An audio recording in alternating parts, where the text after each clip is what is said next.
Okay, go.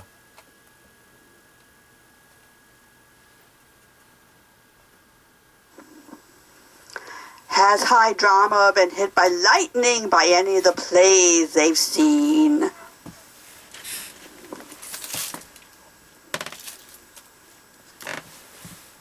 Scott C. Sickles' Lightning from Heaven is based on Boris Pasternak, who wrote Dr. Zhivago, his relationship with his wife and mistress, Olga, who was the inspiration for Laura, and his literary translator as well.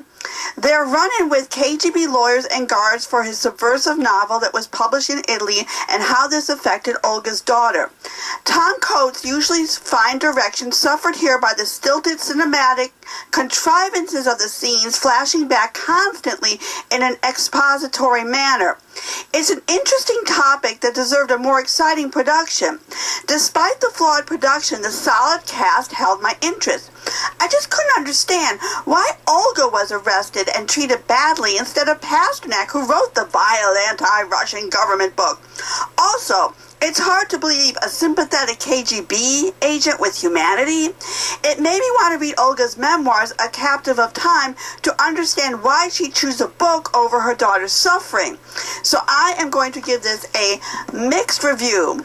And also Workshop Theater, where this is taking place, is also doing a children's show from Kate Pfeiffer called My Mom is Trying to Ruin My Life, and Kate Pfeiffer is the daughter of Jules Pfeiffer, and it should be quite a lot of fun. You know, it's President Week, take your kids there.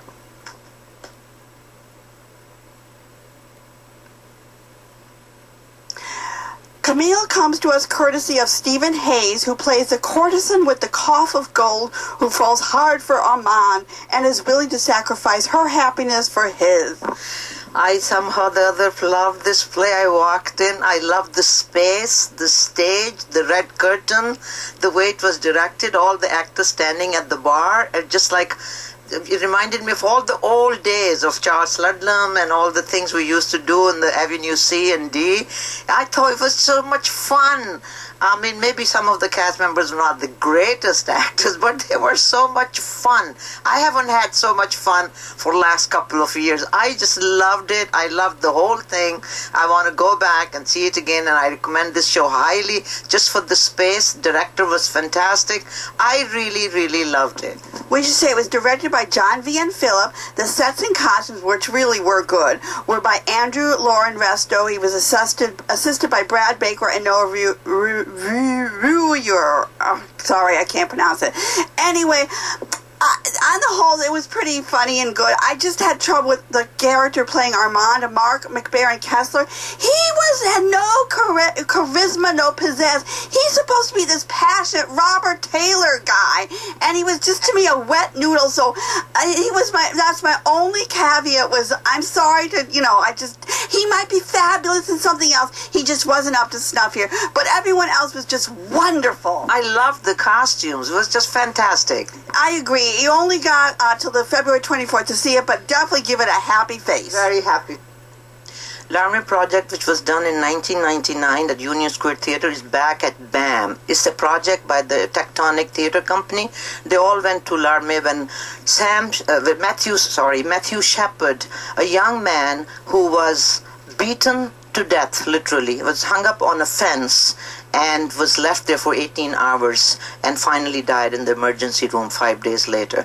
It is, the theater company went, they interviewed tons of people. It is one of the most moving, sad, literally, just I cried the whole time. It's just amazing story, and I'm so glad that this theater company and Moises Kaufman went there 6 times and did that. And then in the 7:30 was the second part. They went back 10 years later and interviewed almost the same people and some new people. This was a hate crime, and then some people have changed their opinions. They say it's a drug robbery and it's a robbery and drug case, and it was baloney. Everybody should go see this project. It is fantastically done. Actors are brilliant. They're all mostly co-writers also. I loved it. In Bertolt Brecht's The Good Person of Szechwan, three gods, Viney Burroughs, Annie Golden, and Mia Kattigbach, desperately search for a good person whom they find in Shante, Taylor Mack, the town prostitute. They give her money which she uses to open a tobacco shop, which is soon taken over by freeloaders. Kate Benson, Brooke Ishibashi, Paul Yun, Ephraim Burney, Daryl Winslow, and Jack Allen Greenfield. Her only ally is water seller David Turner. Even the love of her life, Clifton Duncan, and his horrible mother, Lisa Crone, take advantage of her. She has to turn herself into a disguised bad male cousin in order to survive her good nature. Well, Bertolt Brecht was trying to find out if there can be one good person and who can survive. And they find that good person in Taylor Mack, brilliantly acted, but who could not really survive. So he adopts a different identity, you know.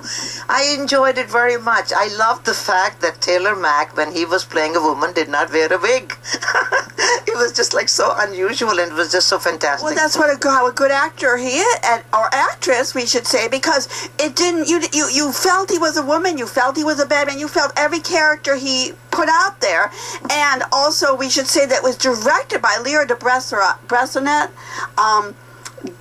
Lear de Bressonnet. I'm sorry, I'm mutilating people's names. She is a phenomenal director, and she did so much with this. This is a must-see. It isn't done often, and Brecht is just so timely. Yeah, and the set was so brilliant. It's like little houses, like you up on the hill with lights on them, you know? And they were made of cardboards and tins, and and actress Lisa Crone was so fantastically funny. And Viney Burroughs very majestic. The gods, they were very, very fabulous. You know, I enjoyed this show immensely. And there was music by Cesar Alvarez with the Lisps. There even was a band involved. Anyway, I'm giving this a totally happy face. This is a must-see at La Mama. Me too. The three plays in Marvel Rep's current repertoire are called Desire and Delusion, and they're plays about sex, fate, love, and honor. The first that I saw, Secrets, the story of Sigmund Freud and Carl Jung, written and directed by Ken Wedrow, is probably not the untold story, but it's a really fascinating one. The older Freud sort of adopts the younger Carl Jung and neglects one of his other analysts, Sandor Ferenczi. Jung's wife is jealous of the father-son and perhaps romantic relationship between the two men, and there's a patient being treated by Jung who becomes his mistress and the expert teller of his dreams. It's really wonderfully done, very interesting about this period of early 20th century in Vienna, and I highly recommend it. Night Games, written and directed by Lenny Leibovitz from a Schnitzler novella, Spiel im Morgengrauen, involves Willie, a young lieutenant who gets involved in a gambling debt of honor that he must pay back or lose everything. He desperately tries everyone he knows, from his uncle to friends to finally a former ex-girlfriend. Who can help him, or will no one help him? This feels like a trap, and indeed Vienna at the turn of the last century must have felt like that. The acting, especially by Isaac Woofer as the main character and Emma Rosenthal as the woman, are excellent. It's a really good play, but I think the novel might be even more in-depth. Hopefully next week I'll see Flirtation, a play actually written by Schnitzler, translated by Carl Muller. And I'm sure I'll enjoy it just as much as the others. Marvel Rep is indeed marvelous.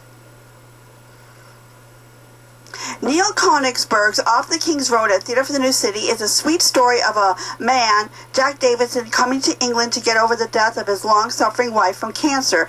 He has encounters with the concierge bellboy, Christopher Borg, prostitute Michaela Mihet, his psychiatrist, Ethan Cohn, is very concerned, and a cat-loving neighbor, Amy Van Nostrand. This was very sweet, but it was not the right thing for Bill and I to be seeing!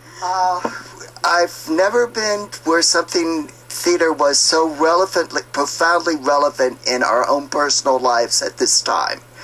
There were so many coincidentals, it was beyond all odds that all of this would happen in a singular play. We should set this up. You may have seen Gracie in the background. Gracie Cupcake, my cat of 16 years, died on Ash Wednesday. Bill got her first, then I got her, and